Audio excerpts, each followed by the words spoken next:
Trump's new pick to lead the CFTC is bullish on Ripple and XRP. You have to see these connections. We also have some new information about Ripple Prime. This is Hidden Road. Monica Long weighs in. We have some new information about attendees to Swell and what announcements we might have from that. And also there's this new theory that the US Treasury market could find their way onto the XRP ledger. We're going to go explore if this is going to work, but let's go ahead and come back and start here. President Trump's pick of Mike Selig, a win for the Crypto Innovation Insight Ready regulation. Mike Selig, also followed the SEC versus Ripple case. He is familiar with Ripple and XRP. And so here are some of the gentleman's tweets. Here is his X account if you want to follow it, at Mike Selig Esquire. Massive win by the Ripple team against the SEC. Judge Torres clearly affirms the view that the same crypto asset may be sold as an investment contract and therefore a security and a standalone good. The investment contract is the security, not the crypto asset.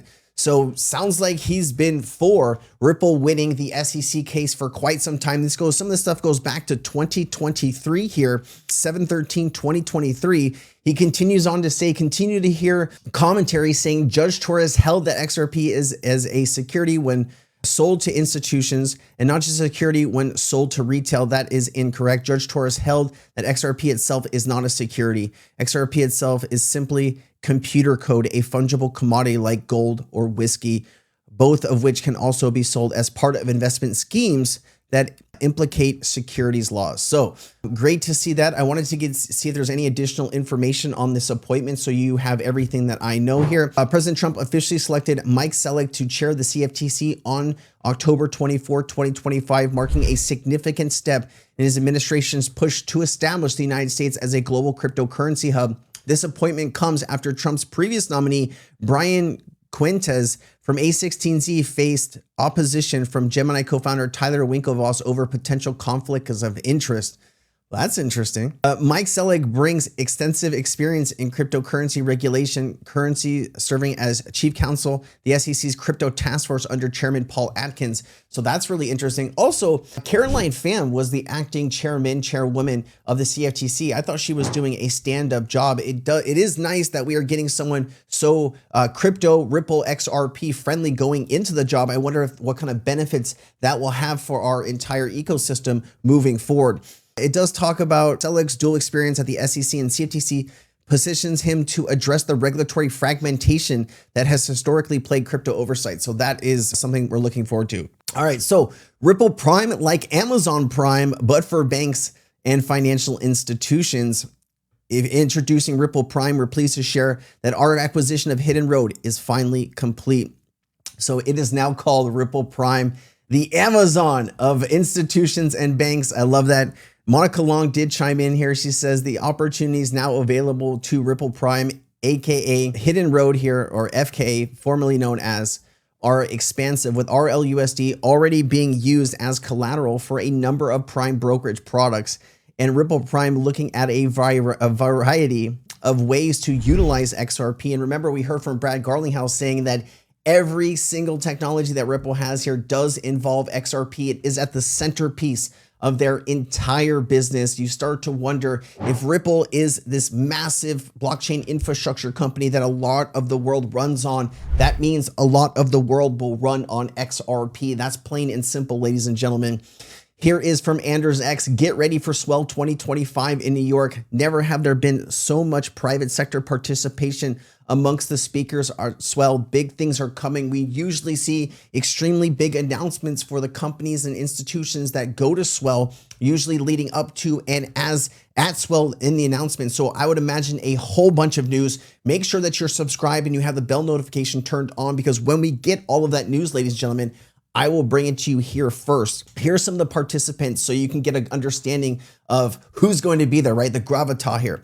NASDAQ, BNY Mellon, Franklin Templeton, Citibank, BlackRock, Fidelity, JP Morgan, MasterCard, CME Group, where we saw XRP futures over the last 5 months basically dwarf Bitcoin and Ethereum when they first started. You have Moody's, State Street, DBS Bank, Bloomberg, and Societe Generale.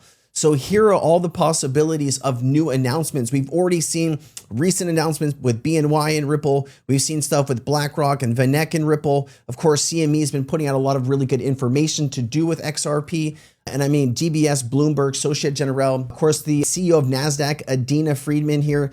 What do you think is going to happen? Also, Sandy Call, this is the nice lady here that works for Franklin Templeton. I played a few clips on this channel of her speaking, talking about she believes that soon we're going to have this mass migration onto blockchain DLT to move this value in these markets. She doesn't think it's going to be a slow drip by drip approach. She thinks one day it's just going to turn on and all of these assets will be starting to be traded on chain. I think a lot of us would call that like the big bang moment or the flip of the switch moment, and could be extremely interesting. I just wanted to look at the history based on, Ripple Swell previous, what could we be looking for here? Based on the attached image, Ripple Swell Speaker Network, the Ripple Swell 2025 conference represents an unprecedented coverage of traditional finance institutions with blockchain technology taking place November 4th and 5th, 2025 in New York. You have, JP Morgan Chase here, Scott Lucas, JP Morgan's head of digital assets is going to be there. BlackRock's tokenization push, BlackRock, the world's largest asset manager with it's actually $12.5 trillion in assets, will be there. DBS Bank, all right, government and regulatory integration, Patrick Witt from the White House Digital Assets Council will be there. So you have somebody from the White House will be there.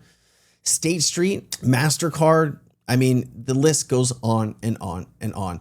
All right, I did want to jump into this here. Vincent Van Code says, I am not saying that this is true, but but wouldn't it be something if Ripple hands over the escrow for $100 each in exchange for treasury bills, which it can then use to mint RLUSD? The US would wipe out, US debt would be wiped out. XRP becomes the global standard. I threw this into Lexi to see if we could get some better understanding of how this scenario would play out, and this is what it came up with.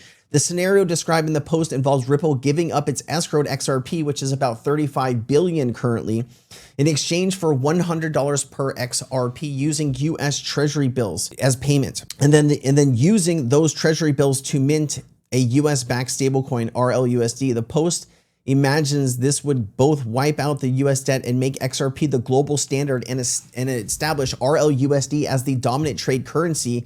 Here's a walkthrough of how this could work, pound for pound, play for play. How the scenario would work: escrowed XRP for treasury bills. Ripple holds a large amount of XRP in escrow, over 35 billion as of October 2025. This proposal is to sell these to the US Treasury at $100 each, and payment would be in T-bills, minting RLUSD. Ripple's USD-backed stablecoin, generally designed to be issued with equivalent backing in dollars or government securities like treasury bills. In this scenario, bills would be received from the Treasury and would serve as collateral, paying off the debt. The proceeds from the XRP sale, the treasury bills, could theoretically be used as an offset to the US government debt, assuming that the Treasury retires T-bills bought back through this transaction. Systemic outcome: the post postulates that the transaction wipes out US debt, enables XRP to become the new global reserve currency. Why is this highly improbable? Why it might not work is the current price of XRP is nowhere near $100. It would require government massively overpaying by 30x the current value to buy Ripple's escrow. No precedent exists for that type of above market value intervention. I think this is kind of like when people say the government is going to buy your XRP at $10,000 per token. You're like, why would they do that if they can get it off the open market for $250? Anybody. And then it talks about US Treasury would essentially be swapping real assets, T-bills, for digital tokens that can only gain strategic value if the rest of the world simultaneously accepts. Now, I get what he's saying here, right? Because this 35 billion XRP is escrowed XRP. And so Ripple, they can't just unlock everything and send it to the US government. It would have to be, every month you'd have the unlocks and whatever the balance is. Also, some of that XRP is spoken for already.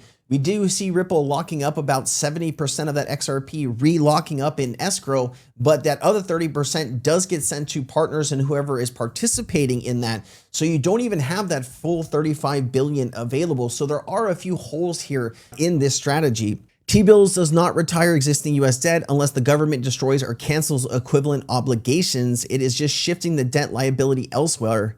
RLUSD is indeed designed to be collateralized by T-bills and cash similar to other stablecoins, but minting a dollar-backed stablecoin is simply a digital transaction of what T-bills already represent on the balance sheet. There's no magic show, new liquidity, or value. Geopolitical and economic buy-in for XRP and RLUSD to become the new global standard, there would be a need to have an international consensus and deep integrations across countless sovereign and private sector areas. I do think we are seeing this though. You know, all the research that I've done, I'm sure like when you're comparing what companies have made whatever headway in particular continents or countries around the world, I do think that Ripple's operations far exceed most other players in the blockchain infrastructure space. If there is another player bigger than Ripple out there, please let me know down in the comments. I'll be looking for your comment. And then of course, key missing practicalities, legal and regulatory limits. No legal pathway currently enables the US to buy out digital assets at arbitrary prices, just kind of made up prices. Economic ramifications, such a move would undermine trust in the monetary policy, potentially leading to legal challenges, cause massive inflation, deflation spikes. This would be total chaos in the markets, ladies and gentlemen. I mean, I don't know if I need to read too much more. I think you can see that this probably wouldn't work, but good that we're thinking of different ways maybe to pay off debt. I think this solution here maybe needs a little bit more time and understanding before we get there. We are seeing Korea come back with style here at 257 per XRP. We are starting to head back up. It is getting more exciting. A lot of news is coming to the forefront. It is incredible to spend this time with you. I did want to highlight a community token here that I supported at 50,000. It's reaching 200,000 market cap. It's called Cult with Friends. I'm not being paid by these people. When I see certain, communities in the XRP space working hard to try to get their project out there into the world, I want to do what I can. So I do want to let you know, I do own maybe a few hundred XRP worth of this token. And, I don't know how long I will hold it, but just wanted to give the Cult Friends XRPL a big shout out. Have a great weekend, guys. See you later.